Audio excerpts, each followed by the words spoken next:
জুলাই সনদের আইনি ভিত্তির জন্য এবং অন্য আরও 4টি দাবির জন্য যুগপৎ আন্দোলন করছি 8 দল। তো ইতিমধ্যে সরকার আদেশের মাধ্যমে জুলাই সনদের আইনি ভিত্তি দিয়েছে, কিন্তু চূড়ান্ত আইনি ভিত্তি গণভোট, এবং সেই গণভোটের দাবি আমরা করছিলাম যে জাতীয় নির্বাচনের আগে যেন গণভোট হয় বা গণভোটের ব্যবস্থা করা হয়, সেটা আমরা দাবি করেছিলাম। কিন্তু সরকার জাতীয় নির্বাচন আর গণভোট একই দিনে দিয়েছে। তো আমাদের অন্য আরও 4টি দাবি ছিল। একটা হলো ফেসিবাদের বিচার, মৃত্যুদণ্ডের রায় ঘোষণা করা হয়েছে। আমরা মনে করি এর মাধ্যমে ফেসিবাদ ভবিষ্যতে আর কেউ হওয়ার চিন্তাভাবনা আর করবে না, এবং কথায় কথায় গুম খুন যারা ক্ষমতায় বসবে তারা সেটা করার সাহস পাবে না। আমরা মনে করি এটা একটা ন্যায় বিচার হয়েছে এবং উন্মুক্ত আদালতের মাধ্যমে যে রায় হয়েছে এটা অত্যন্ত উপযোগী এবং ইনসাফ ভিত্তিক রায় হয়েছে। এবং আমাদের আরেকটি ছিল পিআর। আমাদের 8 দলের মধ্যে কোনো দল চেয়েছিল উভয় কক্ষে পিআর, কেউ চেয়েছিল উচ্চকক্ষে পিআর। তো উচ্চকক্ষে পিআর জুলাই সনদের মধ্যে আছে, এটা আইনি ভিত্তি আদেশের মাধ্যমে হয়েছে, কিন্তু যদি গণভোটে বিজয়ী হয় তাহলে এটা উচ্চকক্ষে পিআরটা বাস্তবায়িত হবে। আরেকটা ছিল আমাদের দাবি লেভেল প্লেয়িং ফিল্ড। আপনারা জানেন যে ইতিমধ্যে বিভিন্ন জায়গায় খুন খারাপি হচ্ছে। কয়েকদিন আগে পল্লবীতে বিএনপির একজন নেতা খুন হয়েছেন। এই যে বিভিন্ন জায়গায় খুন হচ্ছে, আমরা এই সমস্ত খুনের নিন্দা জানাই।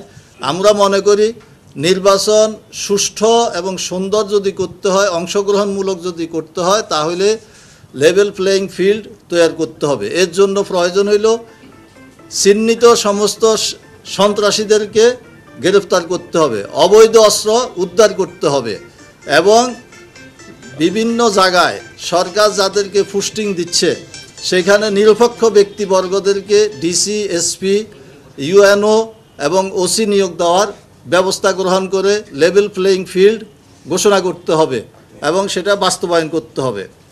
5ম দাবি ছিল আমাদের জাতীয় পার্টি সহ ফেসিবাদের দোষরদেরকে নিষিদ্ধ করা। সেটা এখনও হয় না এবং এটার কোনো উদ্যোগও আমরা দেখতে পাচ্ছি না। তো আপনারা জানেন যে গত 16 তারিখ আমাদের 8 দলের শীর্ষ নেতৃবৃন্দ বসে সিদ্ধান্ত গ্রহণ করেছেন যে লেভেল প্লেয়িং ফিল্ড সহ অন্য দাবিগুলো, যে আমরা মনে করি সরকার যেহেতু গণভোট এবং জাতীয় নির্বাচন একই দিনে ঘোষণা করেছে, আমরা মনে করি ফেব্রুয়ারিতে জাতীয় নির্বাচন এবং গণভোট হোক। আমরাও চাই নির্ধারিত সময়ে নির্বাচন অনুষ্ঠিত হোক, তবে গণভোটে যেন বিজয়ী হয়। এই জন্য আমরা আমাদের 8 দল প্রচার এবং বিভিন্ন মিটিং মিছিলের মাধ্যমে সেটা আমরা আওয়াজ তুলব এবং জনগণকে সচেতন করব। তার কারণ যদি জুলাই সনদ গণভোটের মাধ্যমে চূড়ান্ত আইনি ভিত্তি না পায়, তাহলে আওয়ামী ফেসিবাদের মতো নতুন ফেসিবাদ আবার জাতির ঘাড়ে উঠে বসবে। তো এই জন্য আমাদের 8 দলের সিদ্ধান্ত হলো যে আমরা এই গণভোটে যেন বিজয়ী হয়, এই জন্য আমরা প্রচারণা চালাবো। আপনারা জানেন আমাদের গত শীর্ষ বৈঠকে সিদ্ধান্ত হয়েছিল যে আমরা আন্দোলনের মধ্যে আছি, আন্দোলনে আমরা থাকব, এবং এই আন্দোলনের অংশ হিসাবে আগামী 30শে নভেম্বর হইতে 6 ডিসেম্বর পর্যন্ত ঢাকা ব্যতীত 7 বিভাগীয় শহরে 8 দলের উদ্যোগে সমাবেশের আয়োজন করা হবে।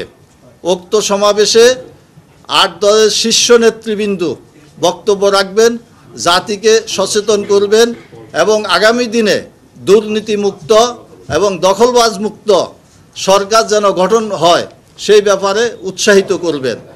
এবং 8 দলের বিভাগীয় লিয়াজু কমিটি গঠন করা হবে এই সমাবেশগুলো বাস্তবায়নের জন্য এবং পরবর্তী আন্দোলন সংগ্রাম পরিচালিত করার জন্য প্রত্যেক বিভাগীয় শহরে 8 দলের লিয়াজু কমিটি গঠন করা হবে। এবং আমি এখন সমাবেশের তারিখ আপনাদেরকে জানাইতেছি। 30শে নভেম্বর রবিবার রংপুর বিভাগীয় সমাবেশ রংপুর সদরে হবে, রংপুর টাউনে হবে। 1 ডিসেম্বর সোমবার এটা রাজশাহীতে 8 দলের সমাবেশ হবে। 2রা ডিসেম্বর মঙ্গলবার খুলনাতে 8 দলের সমাবেশ হবে। 3রা ডিসেম্বর বুধবার বরিশালে 8 দলের সমাবেশ হবে। 4ঠা ডিসেম্বর বৃহস্পতিবার ময়মনসিংহে 8 দলের সমাবেশ হবে। 5 ডিসেম্বর জুমাবার অর্থাৎ শুক্রবার সিলেটে 8 দলের সমাবেশ হবে। 6 ডিসেম্বর শনিবার চট্টগ্রামে 8 দলের সমাবেশ হবে। এই 7টা কর্মসূচি আমরা আজকের এই 7 বিভাগের এই সমাবেশের কর্মসূচি আমরা ঘোষণা করলাম। এটা আজকে লিয়াজু কমিটিতে বসে এটা সিদ্ধান্ত হয়েছে।